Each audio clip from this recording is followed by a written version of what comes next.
With 15 minutes to go, Richard, are you there? Hey, Matt, what's going on? So No, I just noticed it says you're in Toronto. yeah.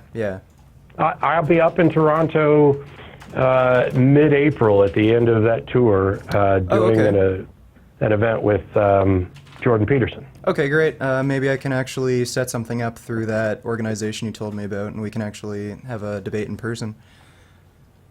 That's what I said to do. Yeah. They book my stuff. Right. A lot of people are confused. They're just like, oh, Matt can just do whatever he wants and go book debates. I have somebody who's managing my schedule. I have a couple people who arrange debates. I don't just sit around and, let's do a hangout on YouTube or whatever, because I've got a lot of stuff on my plate, so I like to schedule them out. Well, so I gave you that option. Well, that. You say you understand it. The audience needs some more context. Okay, you say you understand it, but you immediately mocked it. Okay, and well, suggested, the thing is, it is in April. I'd rather do things quickly when they're still relevant. Like, that's my thing. Okay. But I can understand your position, is what I'm saying. So, I'd just like to ask you... Sure. Yeah, so I was actually going back and watching a few of the previous debates you've had. It's my understanding that you believe that morality is objective, at least to some extent, and you share a lot of the same views on morality as Sam Harris? Yes. Okay, As a matter of fact, I just said that a few minutes ago. Right. So Sam Harris says moral values are truths about the well-being of sentient beings. And no. No? Well, I won't say no. The particular phrase that he used in Moral Landscape was thinking creatures, not sentient. Okay. Well. Sentient isn't particularly well defined, because some people in some categories use sentient as anything that can feel pain, and others use sentient to talk about whether or not something has some level of cognitive reasoning abilities. So sentient label doesn't do me much good.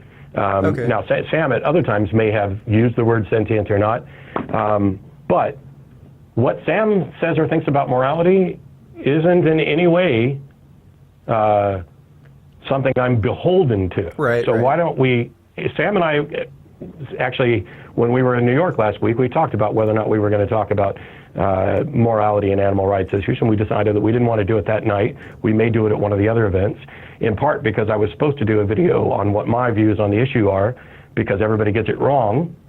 And makes just outlandish claims about my views. Unfortunately, I've been in bed with the flu, so I haven't done that video. Okay. So you can ask me about what I think. Okay. But I don't care if Sam said something different. Right. Okay. So I remember it was during, like, it's an old video from August, but in that Atheist Experience live show, you said that your views on animal morality are speciesist. So with that, did you mean that it is okay to kill animals, and let's say in the context, like, needlessly when you don't need to? So if you're at a grocery store, if you have access to a grocery store, and you can either choose to eat a fully vegan diet, or if you choose to eat an omnivorous diet, it's okay to needlessly kill an animal for food just because it's a different species than you? Is that what you meant by speciesist? Yeah, so this is the thing what I mean about people arguing dishonestly, because when you say, is it okay to needlessly kill an animal, you are injecting all sorts of context into this. My position is really simple. I am not convinced that eating meat is immoral. Okay, well, there needs to be a context. I mean, if you needed to eat meat to survive, like if you were an indigenous person and you lived in a tribe, I'd say it is morally acceptable to eat meat because you need to survive, but you're obviously not in that position. You have access to a grocery store. You don't need to kill animals to live and be healthy. So I put it in that context, because that's where that's where the I don't accept the idea that need is the criteria. When I say I'm speciesist, really? I don't see anything wrong with that. Okay? Okay. What we're talking about is what rights we're going to extend, and rights are the product of thinking beings, and they are. They don't exist independent. It's not like rights are out there, as some sort of naturalistic product. We grant rights, and we make decisions about who we're going to grant rights to and who we're not. Okay, well, there is... Sorry, go on. So, when I'm talking with people who are arguing for ethical veganism, what they tend to get wrong is I have plenty of objections to the way meat is arrived at in a number of different scenarios. I have objections to certain types of factory farming scenarios and everything else. But I don't think that eating meat is in and of itself immoral. Okay, well, I don't either. Like, if you find a dead animal on the side of the road and eat it, there's nothing immoral about that. Like, same with finding a dead human on the side of the road and eating it. That might be really weird, but it's not like you're No, there is something immoral about that. What? There is something immoral about that. What? Like, I can agree that it's disgusting, and somebody who does that is probably has problems, but I mean, you're not, the thing is, you're not causing harm to another person or being. See, this is the problem. This is the problem with you and a number of others. You have this view of morality that it is essentially about a simplistic notion of causing harm. Well, no. And morality is, yes, that's what you just went to. You're arguing that it's okay to eat a human on the side of the road because you're not causing harm. Well, fundamentally, you are wrong in the sense that that is not the only criteria to consider, and you are wrong about whether or not it causes harm. Okay. We are in a social construct. We are in a social construct, in a contract with other human beings. Right, I understand. It is wrong for me to eat. It is wrong for me to eat another human being, not because of any direct effect on them after they're dead, but because there are people who care about that human being, and because it affects the quality of their life leading up to that. There's a reason we respect the wishes of people with regard to what we're going to do with their bodies after they're dead. Okay. It's not because Don tells me he wants me to treat his body in a certain way after he's dead. He doesn't want me to farm out his organs. He doesn't want me to eat him. He wants me to place him in a box and bury him in the ground and put a little A there. I respect Don's wishes, not because when he's dead it will affect him. I respect his wishes because the entirety of his life, he will live his life either with a good, sound conviction that his wishes will be respected, which makes the quality of his life better, or he will live with an anxiety that his wishes won't be respected, okay, well, which at the same diminishes time, the quality of his life. Okay, well, first of all, there you have a bit of a contradiction. You're going back to well-being, and secondly, it sounds like that is what I say the foundation of morality is. How is it? Where's their contradiction? Right. Okay. And secondly, you seem to be claiming that the basis for morality is social contract. No, I've said repeatedly, just literally 10 seconds ago, that my foundation for what I view as morality is well-being. Okay, so if I were to just shoot somebody in the back of the head, they have no friends and family, so it couldn't affect anyone else, that would be moral because it doesn't really affect their well-being. I'm just shooting them in the back of the head. No, and this is the same type of thing that Matt Slick presents when he talks about, hey, if I could sneak in and rape somebody in a hospital bed and nobody ever found out about it, then no harm's been done. Right. No, I just gave you the exact answer to that. It's not about whether or not you got away with it. It's about what kind of society we promote.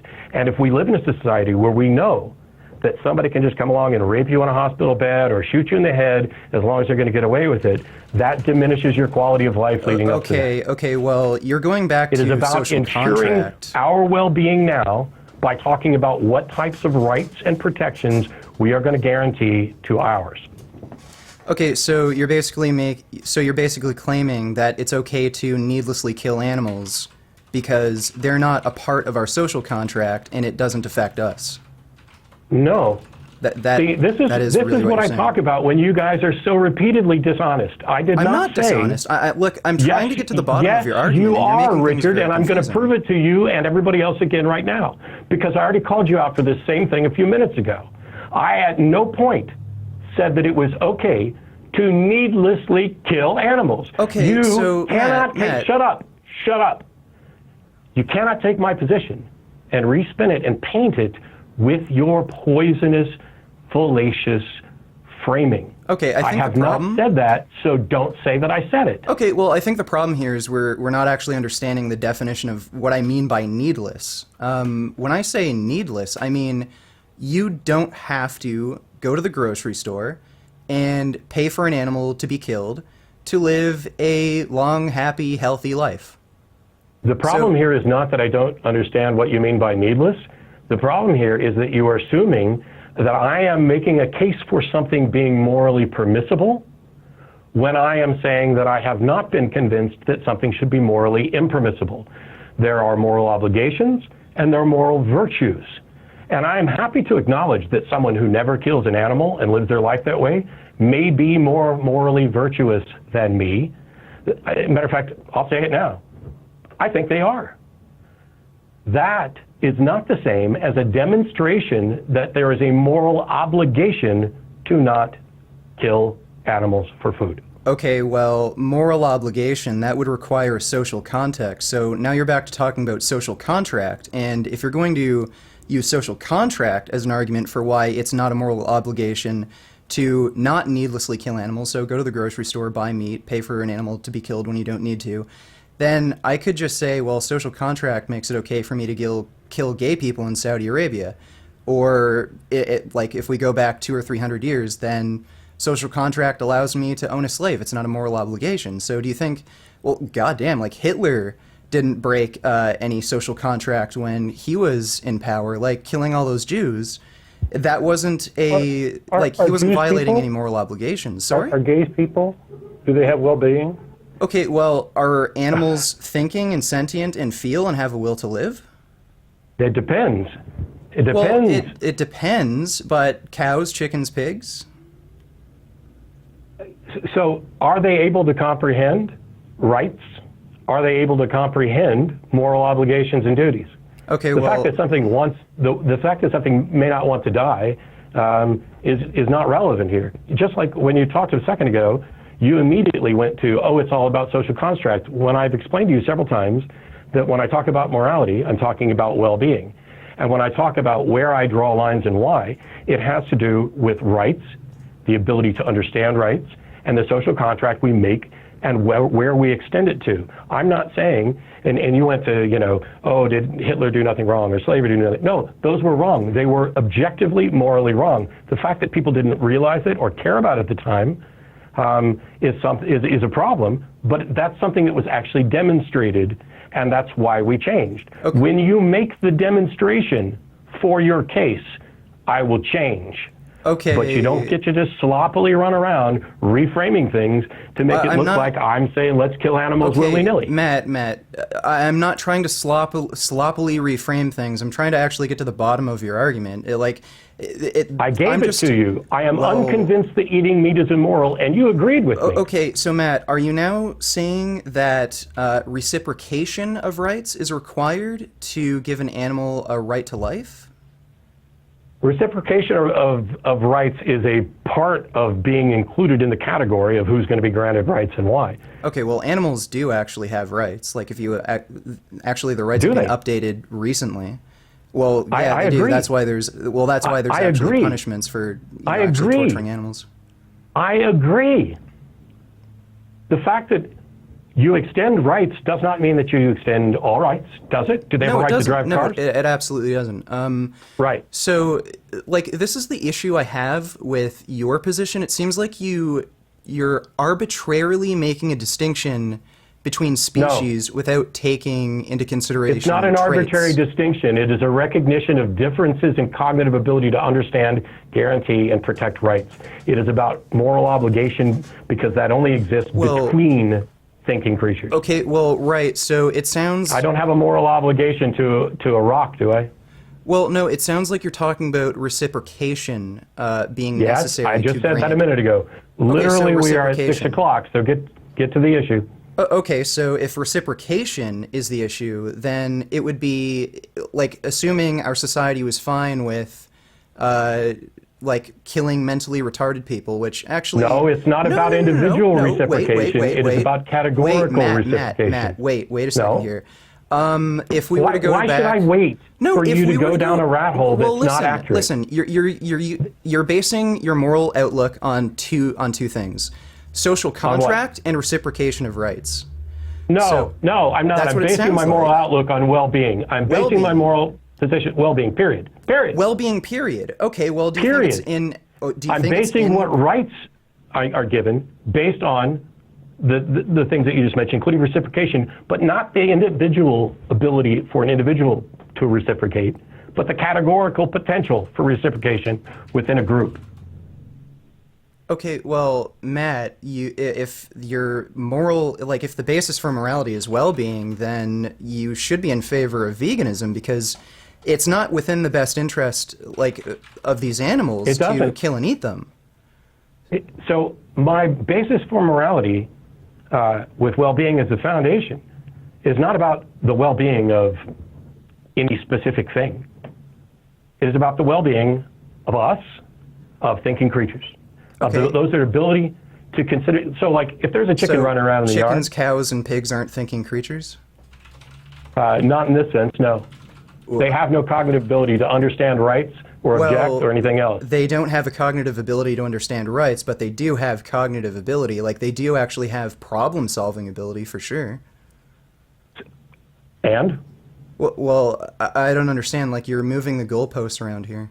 No, I'm not. I'm talking about where we're going to draw the line. You want to extend the line way out to anything that can think and feel, and I don't think the line should be moved that far. Okay, well, just to be clear, I don't think all animals are equal and all animals are equal to human beings. Like, obviously there has to be a distinction made, but Why? I don't... Sorry? Well, because they are thinking beings that can experience pain and suffering and they have a will to live. That's why we grant the right to life to humans. And since No, it's a not. lot of these animals... It's not? It's not. Okay, We don't so... grant the right to life to humans just because they want it. Well, no, okay, so there is actually a... Okay, so now we've acknowledged what you just said was wrong. Well, no, you're mischaracterizing what I said. Like, if somebody murdered someone... you like, I said know we in the grant state the of- right to humans in part because they want it, and I said no, they don't, and then you agreed with me. Well, Where's the mischaracterization? no. Like, maybe I should reword things. So there is actually... You got like 60 seconds because we're already over time. Okay, well, Matt, as far as I understand, you keep kind of you keep going back between two positions. You argue from a social contract perspective, then you claim well-being as the basis for well, you just claimed well-being as the basis for morality, and then you move back to social contract. I did. And then, it's like you can't hear me, Richard. Well-being is the basis for morality.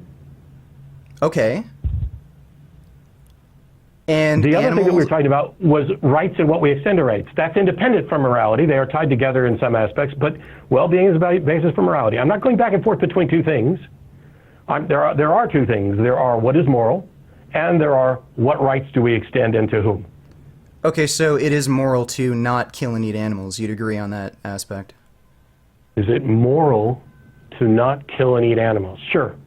Okay, so the issue here is rights, whether or not we should extend rights to animals. No, like the right the issue here is whether or not there's a moral obligation to not kill and eat animals, not whether or not it might be morally virtuous. Okay, so why do you believe it's not a moral obligation? Is it because they can't nobody reciprocate? from your side has made an argument that it should be a moral obligation. Okay, like... The default is freedom until there's a good reason to limit that freedom. Okay, the so default you is want the freedom to maximal needlessly kill animals. What, sorry? You think it's infringing on your freedom to needlessly kill animals that can think and feel just like you. Bye. Oh. Wow, okay. So, that's Matt Dillahunty. Jesus, that was cancer.